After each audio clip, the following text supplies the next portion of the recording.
आज 400 पार का नारा लगाने वाले को हवा जो है खुल गया और भारतीय जनता पार्टी सबसे पीछे है। 400 पार नहीं, 200 पार नहीं हो पाएंगे। ये नारा केवल खोखला नारा है और जनता पूरी तरह समझ चुकी है। रायबरेली में क्या हुआ? राघव त्रिवेदी जो पत्रकार थे, उन्होंने एक बेटी महिला से पूछ लिया, कहाँ आई हो? कहीं बहू हमें नहीं पता। क्यों आई हो? बहू 300 रुपया अब लाए थे। वो कवरिंग कर रहे थे वहाँ, किस तरह कौन गुंडे थे मारने वाले। उस समय श्री अमित शाह जी का कार्यक्रम था रायबरेली में। आज बहुजन समाज पार्टी को बड़े पैमाने पर संविधान बचाने के लिए, आरक्षण बचाने के लिए वो इंडिया गठबंधन कोट कर रहे हैं। गठबंधन ये रुकेगा कि बिखर जाएगा फिर? देखिए भाई, गठबंधन इसलिए टिकेगा कि आज सारे विपक्ष के नेता ईडी, सीबीआई, इनकम टैक्स से परेशान हैं और सारे विपक्ष के नेता देश को बचाना चाहते हैं, संविधान बचाना चाहते हैं, आरक्षण बचाना चाहते हैं। तो इसलिए दूर दूर तक कहीं ऐसा मौका आने वाला नहीं है। लेकिन जीतने के बाद देखा मतलब मलाई मिलती निकल लेते हैं। नहीं भाई, मैं तो भाई देखिए 4 बार मिनिस्टर था और 6 बार विधायक हूँ, आज भी हूँ। ये मलाई वाला शब्द मेरे समझ में नहीं आता, क्योंकि मैं भी मिनिस्टर था तो मैं अच्छी तरह जान रहा हूँ। ये नेताओं पे आरोप लगा देना बड़ा आसान होता है, लेकिन जो ब्यूरोक्रेट देश को लूट रहा है उन पे आरोप नहीं लगता। स्वागत है आप सभी का, मैं हूं साहिल खान और आप देख रहे हैं साहिल की डायरी। इसमें हमारे साथ में समाजवादी पार्टी के वरिष्ठ नेता रामलाल राजभर जी हैं। ये जो 400 पार का नारा लगा रहे हैं भाजपा, कि किस तरह से कैसे पार करेंगे 400 पार? आज 400 पार का नारा लगाने वाले को हवा जो है खुल गया। 4 चरणों के चुनाव में 4 चरणों के चुनाव में इंडिया गठबंधन के प्रत्याशियों की तरफ रुझान सबसे आगे है और भारतीय जनता पार्टी सबसे पीछे है। 400 पार नहीं, 200 पार नहीं हो पाएंगे। ये नारा केवल खोखला नारा है और जनता पूरी तरह समझ चुकी है। कैसे लाएं, कैसे आंकड़ा कहां से पाया आप? देखिए आंकड़ा, अब 4 चरणों के चुनाव में जो हमारे ये सोशल मीडिया वाले, और मैं खुद पश्चिम यूपी में कई लोकसभाओं में गया हूं, तो जो रिजल्ट आया, छन के निकल कर आया है, तमाम प्रयास करने के बाद भी, और मतलब दोस्तों जो अधिकारी कर्मचारी जो साजिश करने के बाद भी, लेकिन जनता चुनाव लड़ रही है और वो जनता ने जो है इंडिया गठबंधन को समर्थन दिया है और वर्तमान सरकार को उखाड़ फेंकने के लिए, क्योंकि महंगाई, बेरोजगारी चरम सीमा पे पूरा हाहाकार मचा, पूरे देश प्रदेश में त्राहिमाम मचा है। ये मंगलसूत्र का मामला क्या है ये? अब आप देख ही लीजिए, हमारे माननीय नेतृत्व बीजेपी के, उन्होंने कहा कि मंगलसूत्र तक जो है इंडिया गठबंधन आप लेकर और किसी दूसरे को बांट देंगे, तो ये तो असंभव है भाई। कांग्रेस की सरकार तो मैं जानता हूँ 50 साल के लमसम रहा, न किसी की एक जमीन हथिया किसी को दिया, न कोई प्रॉपर्टी दिया है। ये केवल गुमराह कर रहे हैं। जनता उस झांसे में आके इंडिया गठबंधन से वंचित हो जाए, लेकिन अब जनता उनके झांसे में आने वाली नहीं है। ये तो कहते हैं समाजवादी पार्टी गुंडों की सरकार है। अब भाई देखिए, जब से इनकी सरकार बनी तब से आरोप लगा रहे हैं। 10 साल केंद्र में, 7.5 साल यहाँ।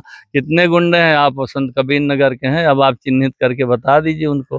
ये तो केवल अफवाह, केवल ये हमारे मध्यम वर्ग और गरीबों को गुमराह करने के लिए नारा देते हैं। भाई उनसे ज्यादा इस विभाग में कौन लोग हैं कि आप देख लीजिए। अभी रायबरेली में क्या हुआ? राघव त्रिवेदी जो पत्रकार थे, उन्होंने एक बेटी महिला से पूछ लिया, कहाँ आई हो? कहीं बहू हमें नहीं पता। क्यों आई हो? बहू 300 रुपया अब लाए थे। वो कवरिंग कर रहे थे वहाँ, किस तरह कौन गुंडे थे मारने वाले। उस समय श्री अमित शाह जी का कार्यक्रम था रायबरेली में। तो ये तो स्पष्ट पूरा देश जान रहा कौन लोग है। यहाँ सीट निकल रही क्या संत कबीर नगर की? पूरी तरह लोकसभा संत कबीर नगर के सर्व समाज के भाई बहन सारे लोग एक तरफा जो है भाई पप्पू निषाद को वोट देकर, इंडिया गठबंधन को वोट देकर, साइकिल पर वोट देकर उनको जिताकर पार्लियामेंट भेज रहे हैं। आप बसपा में थे, एक बड़ी जिम्मेदारी थी, ऐसे में देखा बहुजन समाज पार्टी का भी वोट कहीं बाहर जा रहा है। आज बहुजन समाज पार्टी को बड़े पैमाने पर संविधान बचाने के लिए, आरक्षण बचाने के लिए वो इंडिया गठबंधन कोट कर रहे हैं, क्योंकि वो जानते हैं कि संविधान पवित्र, जिसमें सबको बराबरी का दर्जा दिया गया, पढ़ने लिखने से लेके नौकरी चाकरी करने से लेके छोटा बड़ा चुनाव लड़ने से लेके, जो बाबा अम्बेडकर साहब ने हमें संविधान में व्यवस्था दिया है, तो अच्छी तरह हमारे SC ST भाई समझकर आज वो बड़े पैमाने पर इंडिया गठबंधन के उम्मीदवारों को जिताकर और जो है इंडिया गठबंधन की सरकार बनाने के लिए बेताब है। आकाश आनंद जी को फर्श पे बिठा कर अचानक फर्श बिठा देना क्या कहता है अब उनका अंदरूनी मामला है, उधर मैं नहीं जाना चाहता, क्योंकि मैं तो खुद भुक्तभोगी हूँ। क्या हुआ आखिर हुआ क्या है अब मैं कुछ नहीं बता सकता भाई, अब उनसे पूछिए, भाई उनसे पूछिए। उन्होंने बयान दिया था आतंकवादी का भाई मैंने एक लाइन में बता दिया, न मेरे पार्टी का मामला है, न मैं उस दल में हूँ, तो उस दल के मुखिया से पूछिए।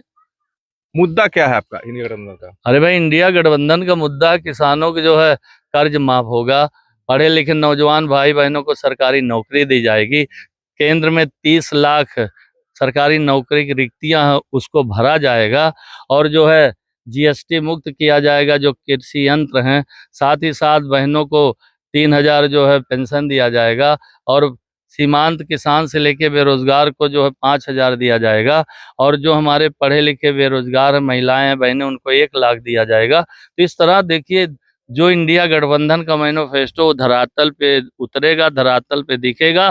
पूर्व की सरकारों ने करके दिखा दिया, लेकिन इनके 10 साल की हुकूमत में केंद्र और 7.5 साल, तो आज पूरा हर समाज जनता जान गई है इनके कथनी करनी में कितना अंतर है। ये जनहित के मुद्दे पर कभी चर्चा नहीं करते। गठबंधन ये रुकेगा कि बिखर जाएगा फिर देखिए भाई, गठबंधन इसलिए टिकेगा कि आज सारे विपक्ष के नेता ईडी सीबीआई इनकम टैक्स से परेशान हैं, और सारे विपक्ष के नेता देश को बचाना चाहते हैं, संविधान बचाना चाहते हैं, आरक्षण बचाना चाहते हैं, तो इसलिए दूर दूर तक कभी कहीं ऐसा मौका आने वाला नहीं है। लेकिन जीतने के बाद देखा मतलब मलाई मिलती निकल लेते हैं सटक लेते हैं नहीं भाई, मैं तो भाई देखिए 4 बार मिनिस्टर था और 6 बार विधायक हूँ, आज भी हूँ।